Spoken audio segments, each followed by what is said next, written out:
Hi, and welcome to another edition of Lee's Thoughts. And today, a vendor has sent me a product. As you know, if you follow me at all, I live full-time in an RV, and a vendor has sent me a new roof vent / power fan, which is going to be a way upgrade to our tiny, we have the little tiny fan, which doesn't move a whole lot of air. This one is 10 speeds, reversible. It has a rain sensor that automatically closes it if it should start raining. So this is pretty slick. It's by Outprize. Here we have the sleeve that goes up inside the trailer. It comes with all the screws that you need. It also has a remote control. We'll be living large with a remote control. That's pretty nice. And this is what we will see inside when I get done installing it. Without further ado, I'm going to go remove my old, it's sitting right up here, it's shining on me right now. I'm going to remove my old vent, and then we will start with the install of this. Can't wait. So I am in the process of removing my old one, and I just wanted to show you one thing that you will have to do, and you'll need a jigsaw or something for, is you have to make your inner sleeve the same length, same size. This one varies by about 1 inch, so I'm going to have to cut this one down. Just to let you know. One thing I do want to stress as a safety precaution, you need to pull your 12-volt main fuse out of your fuse panel before you start this. You don't want any arcing and sparking, or, I mean, it's not going to electrocute you that much, but it could arc and spark, you could short things out. So make sure you pull your 12-volt main fuse out before you start this. Quick little catch up here. So I'm having to take all the lap seal around the outside and get to these screws. And then I'll take all the screws out and lift the old one out. Okay, so I have removed the old fan. So now what's left is clean this up a little bit, and then we will put the sticky tape back on here and put the new fan in. What we'll do is we'll put the butyl tape back around the outside. That really makes it nice and sealed, and then we'll put the new fan in. Come back to the video. I've got the entire hole prepped to put the new vent hood in with fan.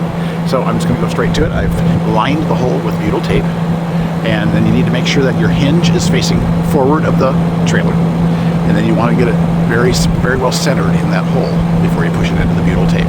And the butyl tape, if you don't know what butyl tape is, it's a very sticky, double-sided sticky, almost putty-like, and you buy it in a big roll like this, and it's super waterproof. So I'm going to see if I can't get you lined up here so you can see. So you can see the butyl tape here around the outside. First thing I'm going to do is I'm going to hook up my wires.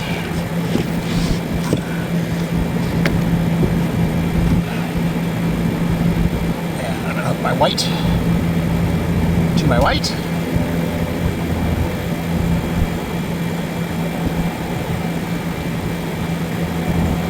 Very nice, easy snap connections here, like that.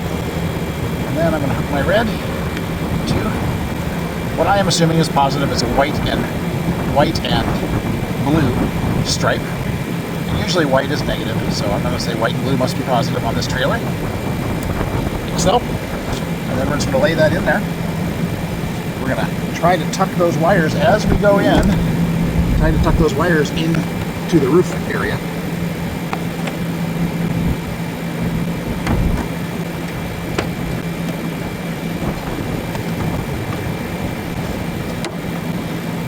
Now what's left is to get this in the hole, and it's not very hard to get centered. It only fits one way. And then you want to push that thing into that butyl tape really well.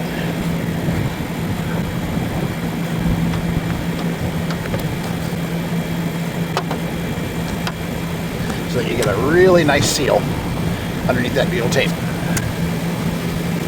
And I learned a little lesson there. I didn't bring my electric screwdriver up with me the first time. This time I got it. So we're gonna use an electric screwdriver to put those in. Well, a drill, I should say.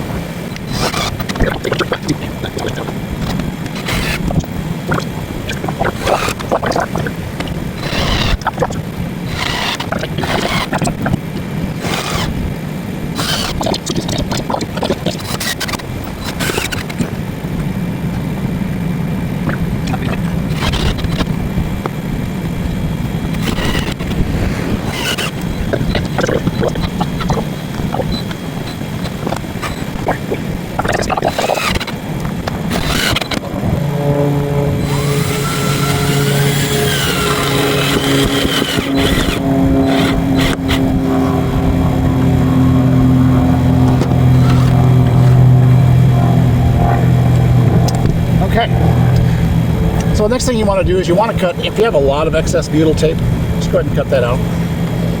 Get it out of the way. What we have to do now is completely seal it. So the first thing I'm going to do is I'm going to put sealant over each screw head, and then I'm going to go around the outside at least once, probably twice with the Dicor, and make sure I'm hitting every little screw hole that I have, everything. Put these interior screws that I'm going to use inside in my pocket. And get my Dicor. And if you don't know about Dicor, it's really the only way to seal your roof. Don't be using flex tape or any of those kind of things. You want to use Dicor.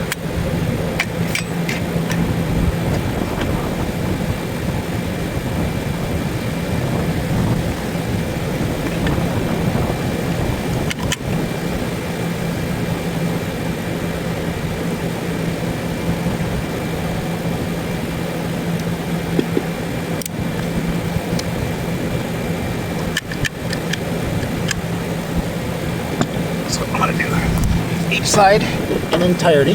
This is self-leveling, so you don't have to do anything with it. Just put it where you want it. Don't be shy about it. Nobody's ever gonna check out your roof and see whether you did a pretty job. Well, around the outside. I'm gonna go at least once. I'll probably go twice.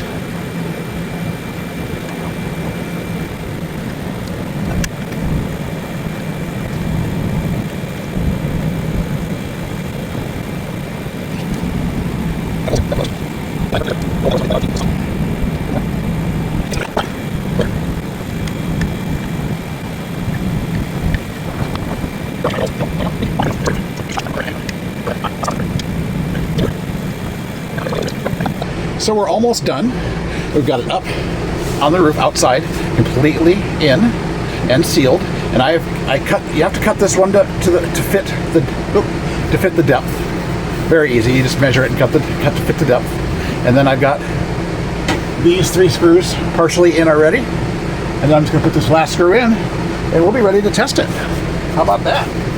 And I would say, if I'm going to be honest, pretty easy to install. Give yourself about an hour to an hour and a half. Gotta put this other one in here. It popped out on me.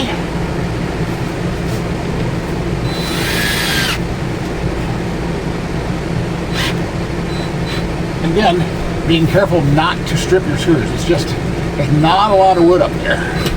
So you want to just get it tight so that it's not going to ever fall out on you.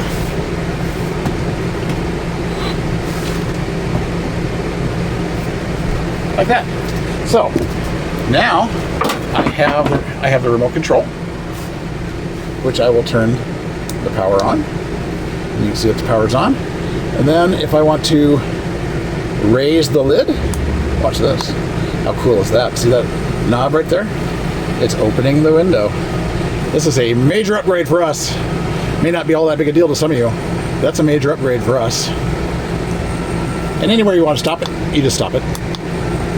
I'm going to open it up all the way. Now, you know what? I'm going to close it down a little bit because we're getting some bad glare there.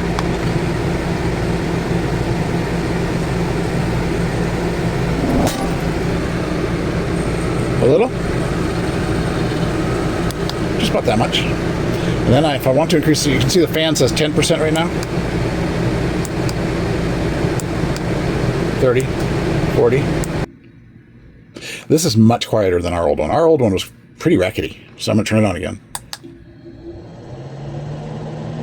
That's very nice. Compared to our other one was very metallic, very tinny, very not so great. This one is very nice. And like I said, you can up that to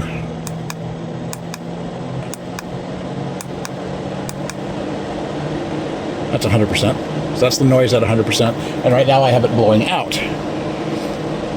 So if I wanted to go in, it's going to turn itself off. And go the other way. See if you can see my hair blower in there. I got so much stuff in my hair right now you probably won't. How about this? It's blowing. Blowing way more than my other one did. room temperature on there, which is really nice. 7 degrees in here. And it actually has a rain sensor. So if you put the rain sensor on and let's say you go to lunch or something and you accidentally leave that off, if it senses rain, it will shut itself. How cool is that? Go out and get your out prize. I would say whisper quiet fan today.